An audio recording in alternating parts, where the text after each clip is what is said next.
Hi everyone, thank you for joining me.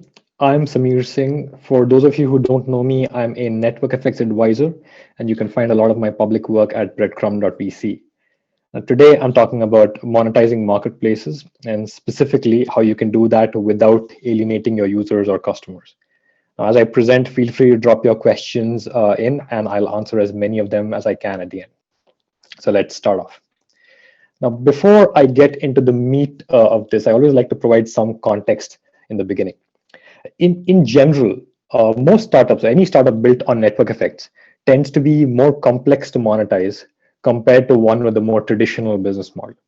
What do I mean by a traditional business model? Now, this is where a startup has created a product that provides some value to a customer, a standalone value to a customer, and they can then charge that customer for providing that value.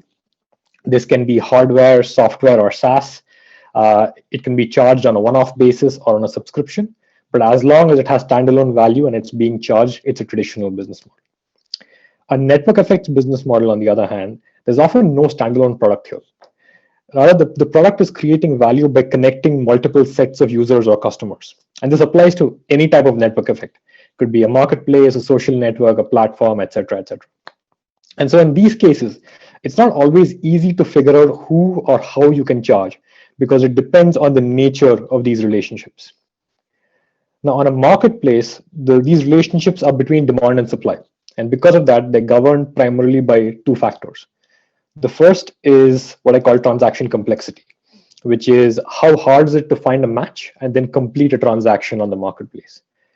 Now, the difficulty of finding a match can depend on multiple factors, the most important being how many filters or criteria do you need to find a match. So think about two marketplaces, Upwork and Preply. They're both labor marketplaces with differentiated supply. So Upwork connects companies with freelancers, and freelancers can have different types of skill sets. And Preply connects consumers to language tutors, and they can have language tutors focusing on different languages at different proficiency levels. But when you compare the two, Upwork is vertical agnostic. They have multiple verticals from you can get someone to test your code to get someone to fine tune your ad campaign. Whereas Preply is focused on a single vertical, which is language tutoring. And so a buyer on Upwork has a lot more filters and criteria to consider. What type of job do they have? What are the skill sets they need? What type of project experience would be ideal, etc., etc. And so that makes matching on Upwork more complex than on Preply. Then on top of this, after you find a match, in certain marketplaces, you can still have offline requirements or procedural or regulatory requirements that can increase the complexity of executing or completing the transaction. So on a marketplace like Airbnb, matching is somewhat complex, but once you found a match, the rest of the transaction is fairly easy. You make a payment, you show up on the date you've booked, and you have a good time.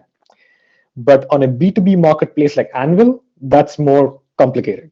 Now, Anvil matches D2C brands, direct-to-consumer brands, to custom manufacturers. Now, even after a brand has identified a manufacturer they'd like to work with, they still need to share specifications of the product they want manufactured. They need to inspect quality. They need to negotiate bulk discounts, and all of this tends to happen in a sequence.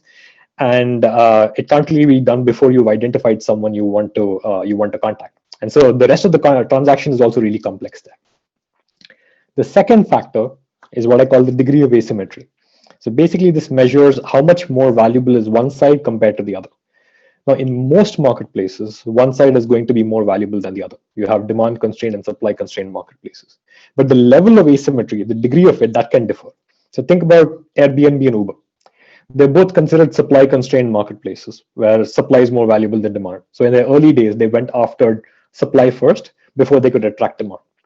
But the degree of this asymmetry is much higher for Airbnb because there's far fewer property owners compared to people who have access to a car.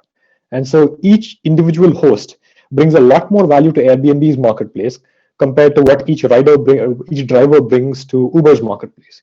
And that's why Airbnb gives all hosts protection insurance with coverage up to $1 million. It's just the cost of doing business because that side of the marketplace is so much more valuable.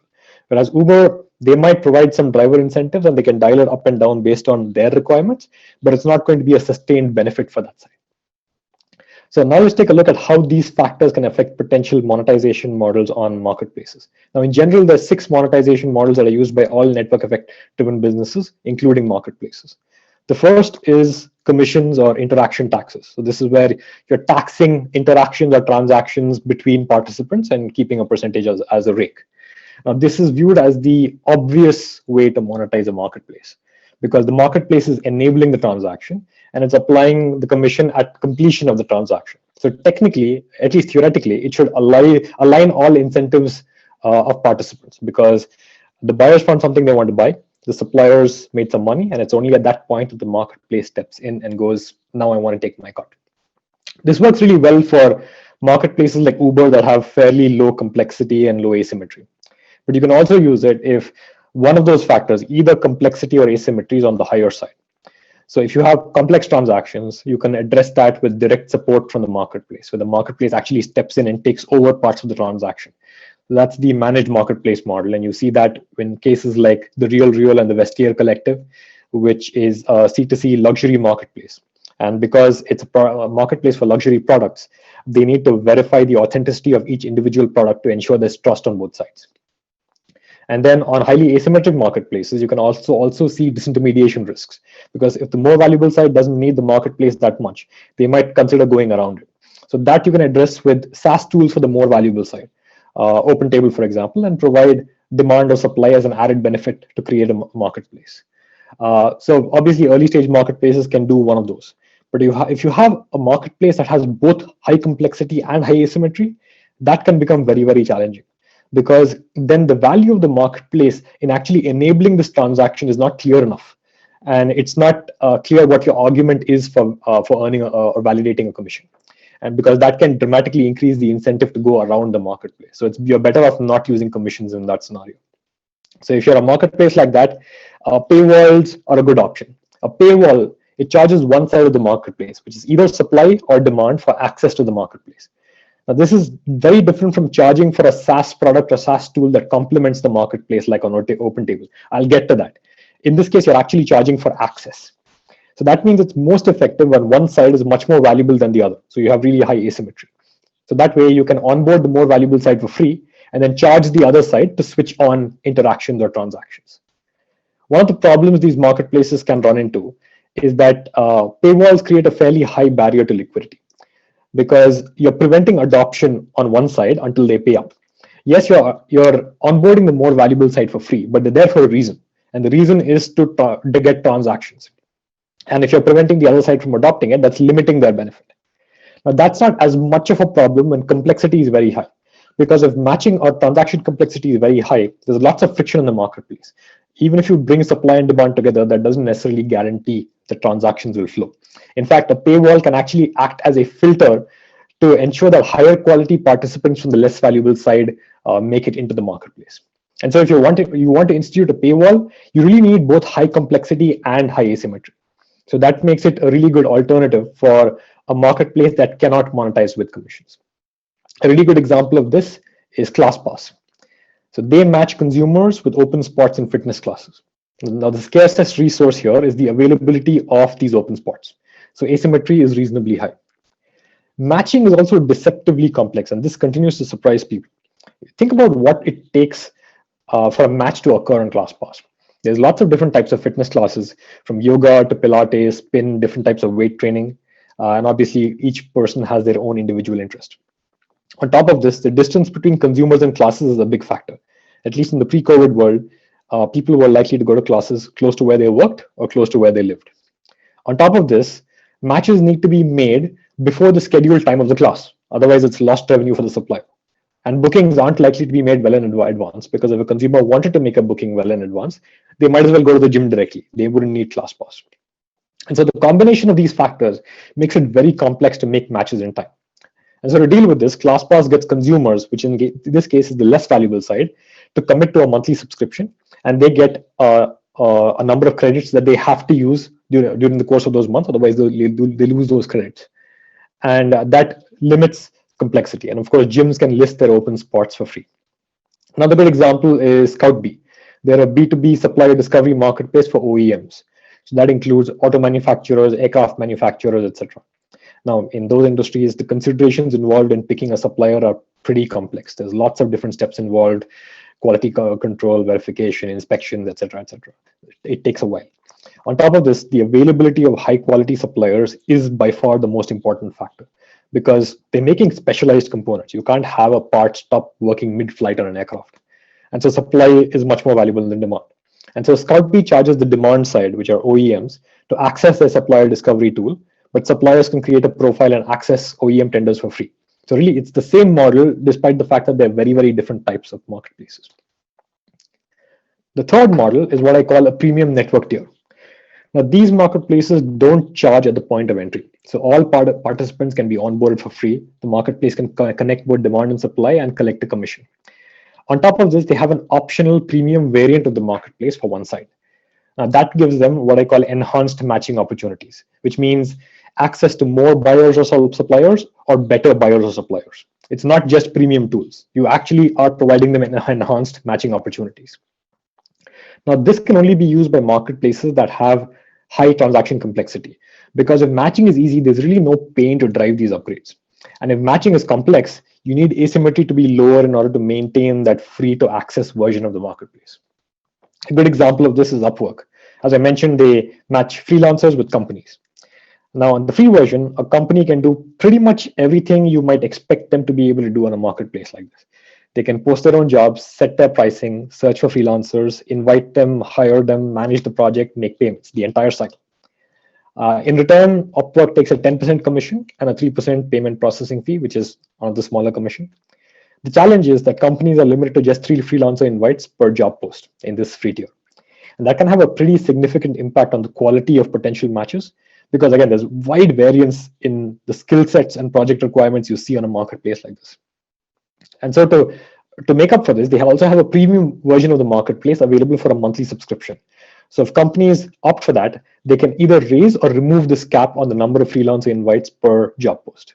And that can dramatically increase your odds of finding a high quality freelancer. Another good example is the RealReal. They are a C2C luxury apparel or accessory marketplace. So they sell everything from bags to coats to any other luxury product you might see. Now, obviously, I mentioned the trust deficit in this marketplace because they need to verify that each item is authentic before selling it, moving it onward to a buyer. But on top of this, there's other layers of complexity involved because each product is unique, both in terms of brand, color, in certain cases fit, and they might also be limited edition versions of certain products which are in really, really high demand.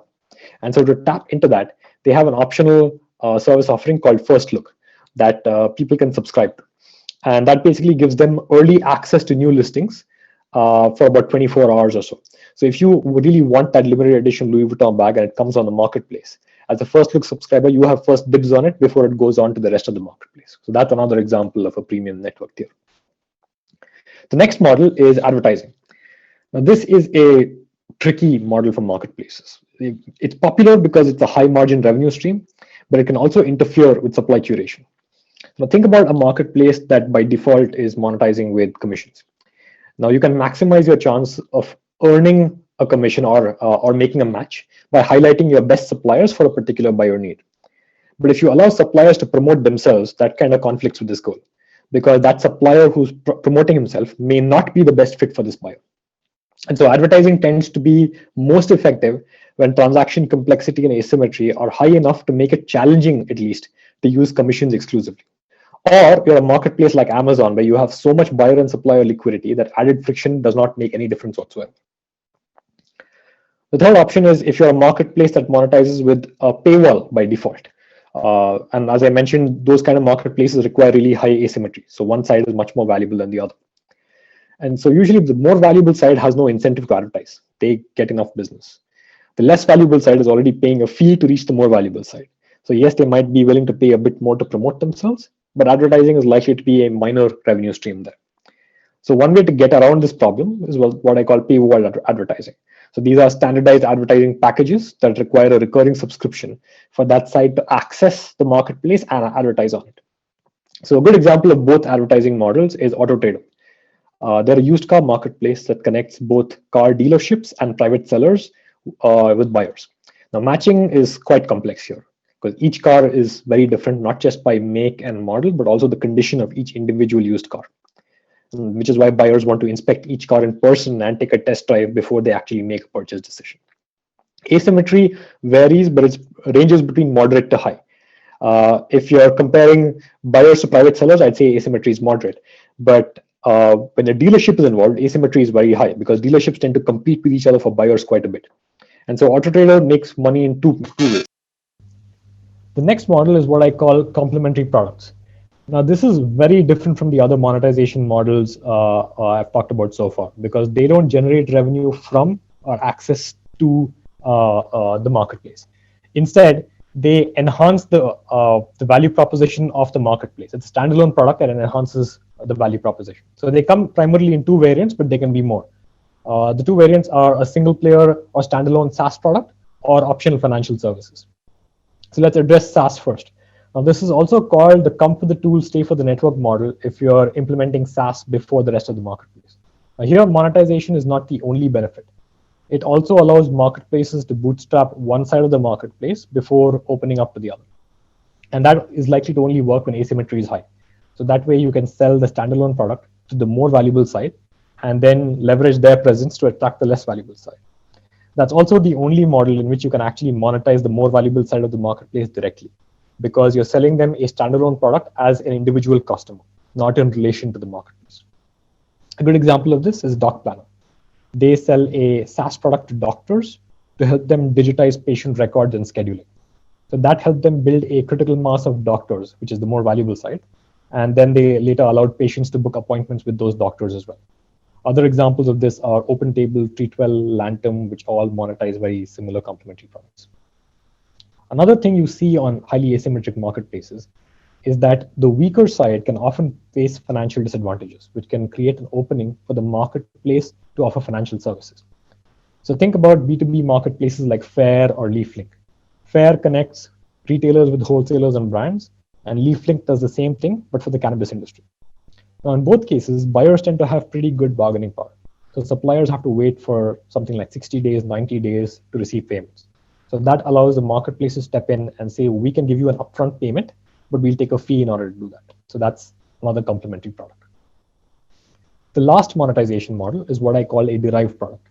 Now, this is where the marketplace leverages engagement on it to generate an asset that can be productized and monetized directly. So usually it's some form of market intelligence or aggregated data product. Now, this is rarely ever seen in marketplaces because a better use of that data is to optimize and improve matching if you're a commission-based marketplace, or improve lead generation if you're a paywalled marketplace. In very rare cases, marketplaces that find themselves in very complex and opaque markets like LeafLink, they can include aggregated and anonymized market data as well in a paid tier. But more often, even this aggregated and anonymized data is going to be used as a PR or a branding tool. So think about the Rightmove house price index or Uber movement, which is a way for them to share traffic data with local regulators and authorities and try and prevent future bans. Now, I know I've thrown a lot of information at you, so I like to summarize it all with a single visual to aid our understanding. So on this visual, the y-axis shows you the asymmetry between supply and demand, and the x-axis shows you the complexity of the transaction. Now, if you have either low complexity or low asymmetry, you can use commissions. And so the range of marketplaces that use commissions is fairly broad, from Uber to Upwork to Cameo to Doc Planner to Fair. There's lots of different types. If both asymmetry and complexity are high, you need to swap out commissions with the paywall. So this includes ClassPass, ScoutPay, Anvil, LeafLink, etc. When just complexity is high and asymmetry is low, you can combine a premium network tier with commissions like you see on Upwork and The RealReal. And when asymmetry and complexity are moderate, you can combine a commission paywall or a premium network tier with advertising. So on the low end, you have an example like Spock that combines advertising with commissions. On the higher end, you've got AutoTrader, which combines paywalls with advertising. And finally, if you have a marketplace with high asymmetry, you can monetize complementary products. If you have high asymmetry with low complexity, you can combine commissions with complementary products, so like you see on Fair, Doc Planner, and OpenTable. And if you have high asymmetry with high complexity, you can combine paywalls with complementary products, like you see on Anvil and LeafLink. There's also going to be the odd marketplace like Choco, where they fall somewhere between no man's land in terms of the relationships. The relationships aren't quite right for a paywall or for a commission. And so their only option really is complementary products. Now, I've talked about how these monetization constraints are related to relationships in your marketplace. But you can also change them by layering new forms of network effects. And you can do this by either adding new relationships or changing the existing relationships on your marketplace. So think about a marketplace like Spock. They're a good example of this. Now, originally they were classified. They primarily made money from advertising before they found a way to include payments and make some commissions as well. Now, recently they added used car dealers to their marketplace via a brand they call Spock Plus Motors. So this layered a B2C marketplace on top of their existing C2C marketplace. So this obviously increased asymmetry because buyers are much more valuable than those used car dealers. And obviously cars are a more complex purchase compared to the average product bought and sold on Spock. So this changed both asymmetry and complexity on their marketplace. And that opened up a new revenue stream because dealers were now willing to pay a monthly subscription to be able to list and advertise their inventory on Spock and Spock Plus Motors. So you can see that's how you can change the nature of relationships on your marketplace. And that can change your monetization options as well. So that's my presentation for today. Let me stop sharing and jump into the questions, see what we have.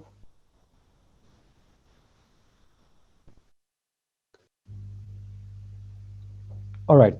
So the first question is, how would you define what the weaker side of a marketplace is? By what metrics or criteria? It's a good question. It's one that comes up often. In general, startups find it pretty easy to identify whether they're demand constrained or supply constrained early on. In general, they have a harder time retaining that side or getting that side to come on board. So you have weaker liquidity on that side. One of the metrics I prefer to use is the most effective way to measure this is by a survey. Go talk to your customers or suppliers or buyers and find out how useful is the service on a scale of 1 to 10, how much would they be willing to pay for it, even as a standalone product.